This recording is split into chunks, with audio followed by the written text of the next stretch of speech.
नमस्कार दोस्तों, मैं Jitendra Kumar. Target science YouTube channel में आपका स्वागत है। दोस्तों, मैं पिछले वीडियो में आप लोगों को श्वसन से संबंधित सारी जानकारी दिए थे और आज आप लोगों को इस वीडियो के माध्यम से मैं आप लोगों को रक्त से संबंधित, रुधिर से संबंधित, ब्लड से संबंधित सभी प्रकार की जानकारियाँ इस वीडियो में देंगे। दोस्तों, आज जो हम बताने वाले हैं यह आपका हर एग्ज़ाम में, चाहे किसी भी तरह का एग्ज़ाम हो, 9, 10 से लेकर के 11, 12 एवं हर प्रकार के कंपटीशन, चाहे वो मैट्रिक लेवल का हो, इंटर लेवल का हो या स्नातक लेवल का हो, सभी में पूछे जाने वाले सारे क्वेश्चन इस वीडियो में आप लोगों को मैं बताऊंगा। तो दोस्तों, सबसे पहले मैं बता दूं कि मानव के शरीर में ब्लड यानी रक्त, जिसको हम लोग रुधिर भी कहते हैं, तो मानव के शरीर में रुधिर का क्या काम है, मानव के शरीर में रुधिर कितने प्रकार के होते हैं, मानव के शरीर में रुधिर कहाँ बनता है और कहाँ से क्या पहुँचाया जाता है, हमारे शरीर में रुधिर पूरी तरह से कौन चीज़ लेकर जाता है और पूरे शरीर से क्या चीज़ लेकर के हमारे हृदय तक पहुँचाता है। तो इन सारी बातों की जानकारी मैं आज आपको इस वीडियो में देने जा रहा हूं। दोस्तों, आप इस वीडियो में बने रहेंगे। दोस्तों, मैं आपको बता दूं कि मानव के शरीर में रुधिर एक ऐसा तरल पदार्थ है जिसमें प्लाज्मा और प्लाज्मा के अलावा आरबीसी, डब्ल्यूबीसी और प्लेटलेट्स सभी प्रकार के तत्व पाए जाते हैं। सभी प्रकार के उसमें तत्व हैं और ये ऑक्सीजन और कार्बन डाइऑक्साइड का आदान प्रदान करना, लाना और ले जाने का काम यही ब्लड के द्वारा होता है। दोस्तों, अब मैं रुधिर यानी ब्लड का सबसे पहले परिभाषा बता दूं, परिभाषा को समझा दूं कि आखिर रुधिर है क्या। तो मैं बता दूं कि रुधिर एक संयोजी ऊतक का रूपांतरण है। जी हाँ, रुधिर एक संयोजी ऊतक का रूपांतरण है जो द्रव के भांति, जो लिक्विड है ना, द्रव के भांति प्रवाहित होती है और इसी कारण से जो हमारे शरीर में द्रव के भांति प्रवाहित होती है, इसी कारण से इसे हम लोग तरल संयोजी ऊतक के नाम से भी जाना जाता है। हाँ दोस्तों, हम लोग रुधिर को तरल संयोजी ऊतक भी कहते हैं क्योंकि हमारा शरीर में यह तरल अवस्था में पाया जाता है। दोस्तों, दूसरे अगर बातों से अगर हम लोग बताएं तो रुधिर जो है शरीर के हर वाहिनियों में, रुधिर जो है हमारे शरीर की हर वाहिनियों में प्रत्येक अंग तक बहता हुआ रक्त को ले जाता है। वाहिनियाँ रुधिर को बहता हुआ ले जाता है, ले जाने के काम वाहिनियाँ करता है और साथ ही साथ अपने साथ पदार्थों का परिवहन भी करता है। जी हाँ, ले भी जाता है, पदार्थों का परिवहन भी करता है। तो इसी प्रकार के इसे हम लोग परिसंचरण ऊतक भी या परिसंचरी ऊतक भी कहते हैं। दोस्तों, अब कहता है कि रुधिर का काम क्या है, रुधिर का कार्य क्या है।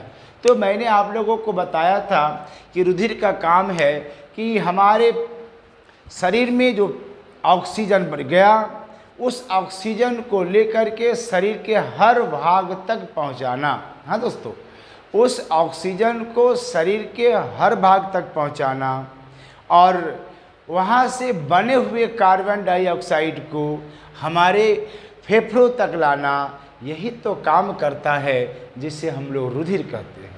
रुधिर का यही काम है, हमारे शरीर से ऑक्सीजन को लेकर के, फेफड़े को लेकर के शरीर के हर भाग तक पहुंचाना और हर भाग से बने हुए CO2 को हमारे फेफड़े तक लाना, यही काम रुधिर का होता है। दोस्तों आगे मैं बता दूं कि ब्लड जो है ऑक्सीजन के अलावा और कौन कौन से पोषक तत्व को ले जाते हैं। तो ऑक्सीजन ही सिर्फ नहीं ले जाते, मैंने पहले भी बताया कि पोषक तत्व भी ले जाते हैं।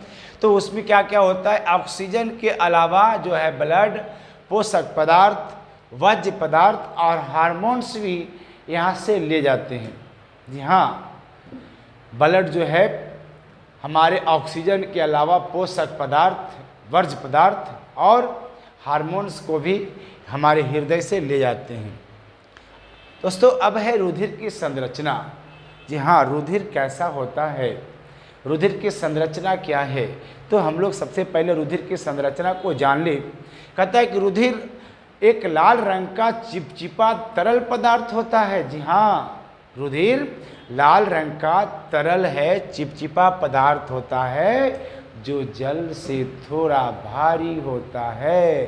जी हाँ, जो जल से थोड़ा भारी होता है और अपारदर्शी है, और अपारदर्शी के साथ साथ इसमें सोडियम के होने के कारण यह क्षारीय भी होता है। और रुधिर एक सरल संयोजी ऊतक है, जैसा मैंने आपको पहले भी बताया था। जी हाँ, रुधिर सरल संयोजी ऊतक होता है, यह क्षारीय होता है और यह जो है चिपचिपा और लाल होता है। दोस्तों अब कहता है कि रुधिर जो है वाहिनियों में रक्त कैसे जाता होगा, हृदय से यानी फेफड़ा से। तो दोस्तों आपको पता होगा कि आपके घर में या हम सबों को घरों में जो मोटर लगे होते हैं, अब जब हम लोग मोटर को चालू करते हैं तो जैसे मोटर को चालू करते हैं तो मोटर चालू होने के बाद सभी पंपों में पानी आ जाना शुरू कर देता है। जहाँ जहाँ तक पंप लगाया गया है वहाँ वहाँ तक पानी बिल्कुल सुगमतापूर्वक पहुँच जाता है। तो दोस्तों ठीक उसी तरह से हमारे फेफड़े में भी जो है आपको वाहिनियाँ काम करता है। फेफड़ा में स्पंज होता है, दबाव पड़ता है, जिसके कारण दबाव के कारण रक्त जो है वाहिनियाँ में जाता है। और आपको पता है कि वाहिनियाँ में चारों तरफ वाहिनियाँ हमारे मसल्स में फैले होते हैं, इसलिए रक्त चारों तरफ आसानी से चला जाता है। अब दोस्तों क्वेश्चन आता है कि व्यक्ति के शरीर में कितना लीटर या शरीर का कितना प्रतिशत रुधिर या ब्लड पाया जाता है। तो हम लोग तो जनरली जानते हैं कि मानव के शरीर में 5 से 6 लीटर ब्लड होता है और महिलाओं के शरीर में कम होता है, लेकिन 5 से 6 लीटर कह देने से काम नहीं चलेगा। उसको आपको कैलकुलेशन करना पड़ेगा, समझाना पड़ेगा कि 4 से 5 लीटर भी होता है और 5 से 6 लीटर होता है। आखिर किस कारण से 4 से 5 होता है और किस कारण से 5 से 6 लीटर होता है। तो दोस्तों मैं बता दूं कि अगर किसी भी मनुष्य का वजन के हिसाब से, भार के हिसाब से उसका 7 से 8% भाग ब्लड होता है और उसी हिसाब से हम लोग उसका औसत भार, मनुष्य का औसत भार निकाल सकते हैं। जैसे मैंने बता दूं कि एक मनुष्य का अगर वजन 60 kg है, अब उसका अगर हम लोग 7% निकालते हैं तो 2500 और 60। तो दोस्तों 21/5 यानी 4.2 हो रहा है। तो अगर 60 kg का व्यक्ति है तो उसके शरीर में 4.2 यानी 4 लीटर से 200 ग्राम यानी 4.25 लीटर हो सकता है। अगर उस व्यक्ति का वज़न, अगर किसी व्यक्ति का वज़न 80 केजी होगा तो आप जानते होंगे कि उसकी वज़न का 80 केजी हम लोग निकालेंगे तो उस हिसाब से इसका ब्लड की मात्रा शरीर में बढ़ जाएगी। तो उसका वज़न के हिसाब से, भार के हिसाब से ब्लड की गणना किया जाता है। जैसे मैंने बताया कि अगर एक मनुष्य है तो 6 से 7% भाग उसका जो है ब्लड होता है। दोस्तों हमने बताया अभी कि ब्लड जो है, रक्त जो है, रुधिर जो है महिलाओं में पुरुषों की अपेक्षा कम होती है। जी हाँ, पुरुषों की अपेक्षा कम होती है। ठीक है। अब यहाँ आता है कि रुधिर में कितने प्रकार के अवयव को मिलाकर बनाया गया है। तो जी हाँ, रुधिर में 2 प्रकार के अवयवों को मिलाकर बनाया गया है, जिसमें पहला अवयव है प्लाज्मा और दूसरा अवयव है रुधिर कणिका कोशिकाएं यानी जो ब्लड सेल, और पहला है प्लाज्मा। तो अब कहता है दोस्तों कि प्लाज्मा क्या है, प्लाज्मा का रंग क्या है। तो दोस्तों आप लोग जानेंगे कि प्लाज्मा एक हल्के पीले रंग का तरल पदार्थ है। यह रुधिर का 5 यानी रुधिर का 55 से 60%, अगर 100% रुधिर को मानते हैं तो 55 से 60% तक प्लाज्मा होता है। और इसमें 90 से 92% जल होता है। बाकी जो शेष होते हैं 8 से 10% वह जो कार्बनिक पदार्थ होते हैं और अकार्बनिक पदार्थ होते हैं। दोस्तों जो हमारे बीच में 55 से 60% जो होता है उसमें 60 से 60% के बीच में जो होता है उसमें 90 से 92% तक जल होता है। अब बाकी जो 10 से 8% के जो बीच जो होते हैं उसमें कुछ कार्बनिक पदार्थ होते हैं और कुछ अकार्बनिक पदार्थ होते हैं। तो दोस्तों कार्बनिक पदार्थ होता है तो कौन कौन सा चीज़ें होते हैं, अकार्बनिक पदार्थ होता है तो कौन कौन सा चीज़ें होते हैं। तो दोस्तों अकार्बनिक पदार्थ में हमारे बीच सोडियम होता है, सोडियम क्लोराइड होता है, सोडियम बाइकार्बोनेट होता है, और ये जो है अकार्बनिक पदार्थ होते हैं। और इसके अलावा भी हमारे शरीर में कैल्शियम होता है, मैग्नीशियम होता है और पोटासियम भी पाए जाते हैं। इन सभी को हम लोग शरीर का अकार्बनिक पदार्थ कहते हैं। कहता है दोस्तों कि ये सब लवण से मिलकर ब्लड का लगभग 0.9% भाग बनाते हैं। जी हाँ, ये सब जो लवण मिलता है सोडियम मिला करके यह 0.9% भाग बनाता है। इसी कारण से जो है रक्त क्षारीय होता है। जी हाँ, इसी कारण से रक्त हल्का क्षारीय होता है। दोस्तों ये था अकार्बनिक पदार्थ। अब कार्बनिक पदार्थ में क्या होता है से देखेंगे। कहता है कि प्लाज्मा में कई प्रकार के कार्बनिक पदार्थ पाए जाते हैं। जी हाँ, प्लाज्मा में कई प्रकार के कार्बनिक पदार्थ पाए जाते हैं। उसमें से बहुत प्रकार के कार्बनिक पदार्थ पाए जाते हैं। दोस्तों आगे है कि पचे हुए भोज्य पदार्थ। शरीर में जो पचे हुए भोज्य पदार्थ होते हैं इसमें एमिनो एसिड होते हैं, ग्लूकोज होते हैं, फैटी एसिड होते हैं, ग्लिसरॉल होते हैं, फॉस्फोलिपिड होते हैं, कोलेस्ट्रॉल होते हैं और इसके अलावा कुछ विटामिन भी हमारे जो है पचे हुए भोजन में पाए जाते हैं। और ये सारे के सारे हमारे शरीर के लिए बहुत प्रमुख होता है, बहुत ही उपयुक्त होता है। कहता है शरीर के विभिन्न कोशिकाओं इन पदार्थों को रक्त से आवश्यकता अनुसार, जी हाँ, जितना हमने पचे हुए भोज्य पदार्थ बताए तो शरीर के विभिन्न कोशिकाएं इन पदार्थों को रक्त से आवश्यकता अनुसार अवशोषित करता है। हमको जितना ज़रूरत पड़ेगा उसी के हिसाब से हम इसमें से अवशोषित करेंगे।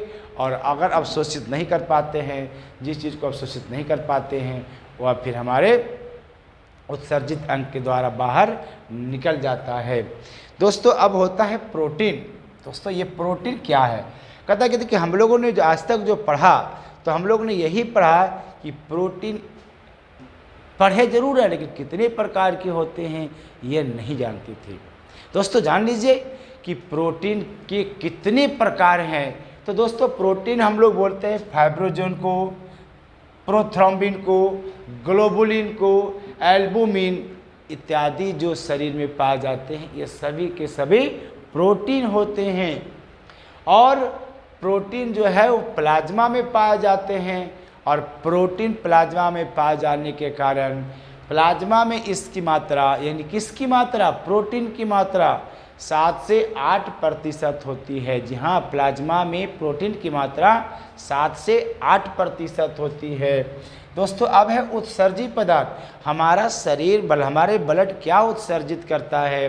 तो दोस्तों मैंने बताया था कि हमारे ब्लड जो हैं अमोनिया का उत्सर्जित करता है, यूरिया का उत्सर्जित करता है, यूरिक एसिड का उत्सर्जित करता है।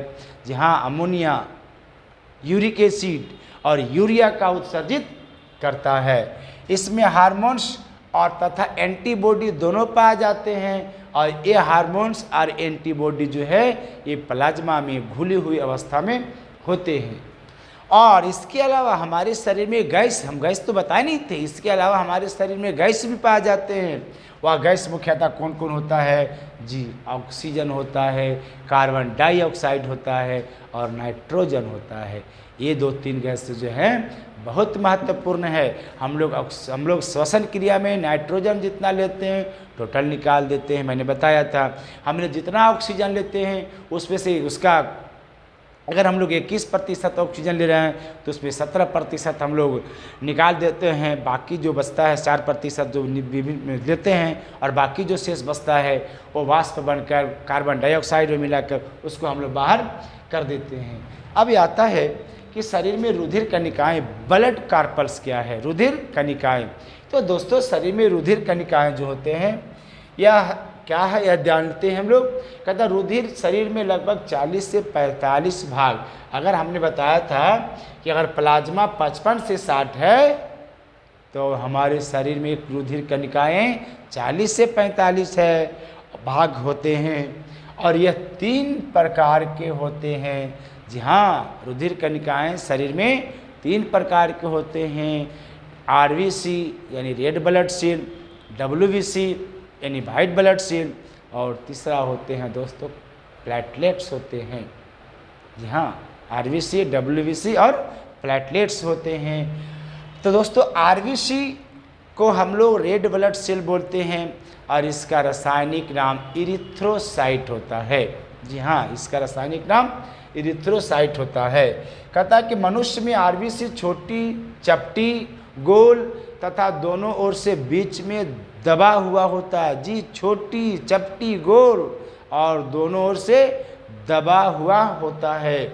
आरबीसी में, जी हाँ, आरबीसी में किसी भी प्रकार का केंद्रक नहीं पाया जाता दोस्तों, लेकिन हाँ कुछ ऐसे भी जीव हैं जिसके आरबीसी में केंद्रक पाया जाता है। जी हाँ, ऊंट और लम्हा 2 ऐसे जीव हैं जिनके आरबीसी के में केंद्रक पाया जाता है। दोस्तों एक मनुष्य के शरीर में, एक स्वस्थ मनुष्य के शरीर में इसकी संख्या 45 से 50 प्रति घन मिलीमीटर होता है। जी हाँ, प्रत्येक मनुष्य, स्वस्थ मनुष्य में इसका जो है संख्या 45 से 50 प्रति घन मीटर होता है, प्रति घन मिलीमीटर होता है। दोस्तों अब कहता है कि आरबीसी का निर्माण कहाँ होता है।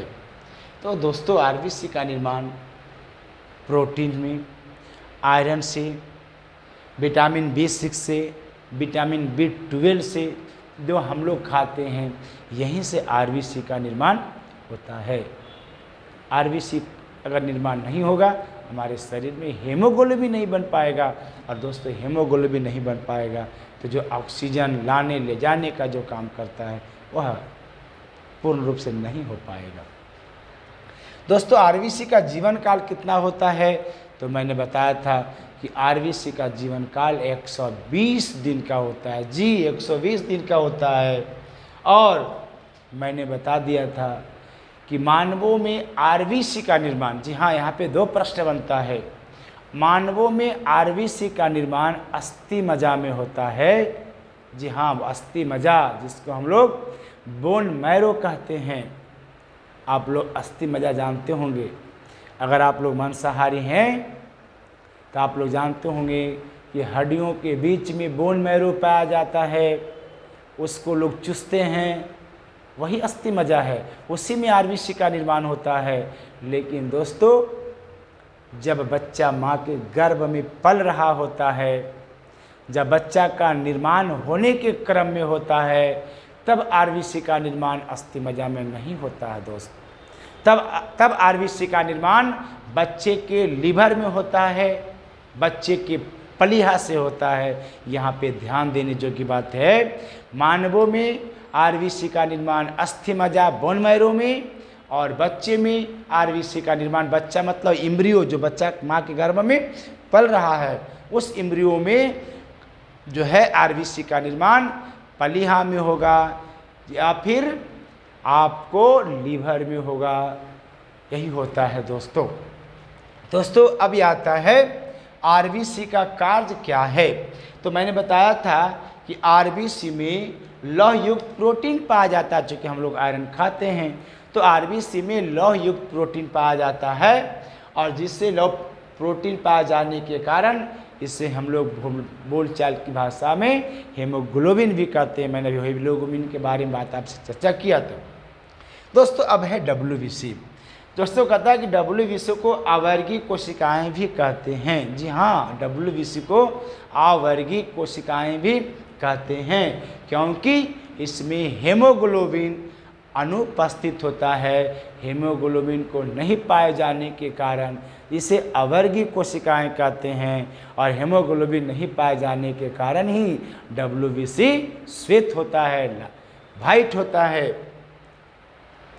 कहता सर कि कहता दोस्तों, इसका किसी भी प्रकार का निश्चित आकार नहीं होता। जी हाँ, मैंने बताया, वह गोल होता है, चपटा होता है, बीच में धंसा हुआ होता है, लेकिन इसका कोई भी निश्चित आकार नहीं होता है।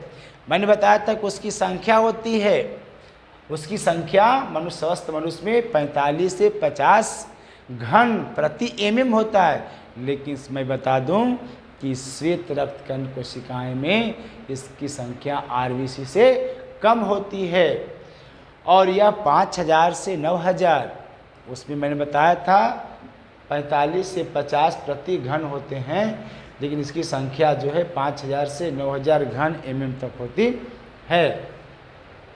कहता है कि इसमें मैंने बताया था कि आरबीसी में केंद्रक अनुपस्थित होता है, लेकिन डब्ल्यूबीसी में केंद्रक उपस्थित होता है। मैंने बताया आप लोगों को आगे, आरबीसी का जीवन काल 120 दिन का होता है, तो जी इसका जीवन काल 10 से लेकर 13 दिन का होता है। तो दोस्तों, RBC, white blood cell, platelets ज़्यादा पढ़ना नहीं है, प्लेटलेट्स से रिलेटेड मैं आगे वीडियो में बता देंगे।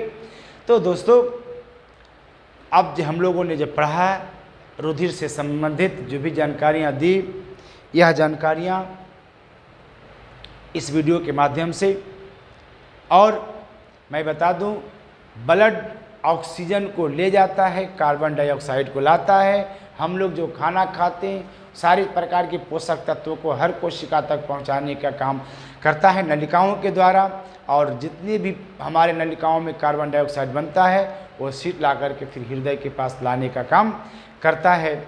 तो दोस्तों, ये था हमारे ब्लड। मैं आगे अगले वीडियो में जो प्लेटलेट्स बाकी है, मैं प्लेटलेट्स बताऊंगा। इसके बाद दोस्तों मैं बताऊंगा कि ब्लड ग्रुप क्या है, ब्लड ग्रुप कितने प्रकार के होते हैं। और दोस्तों, मैं सबसे पहली बात बता दूं कि ब्लड ग्रुप को पहचानने का बड़ा इजी तरीका मैं अगले वीडियो में बनाऊंगा, और आप अगले वीडियो तक बने रहेंगे। और दोस्तों, मेरा वीडियो अच्छा लगा होगा, लगेगा ही, तो आप मेरे वीडियो को लाइक करें, सब्सक्राइब करें दोस्तों, अपने दोस्तों को शेयर करें, और कमेंट में लिखना ना भूलें। दोस्तों, जय हिंद।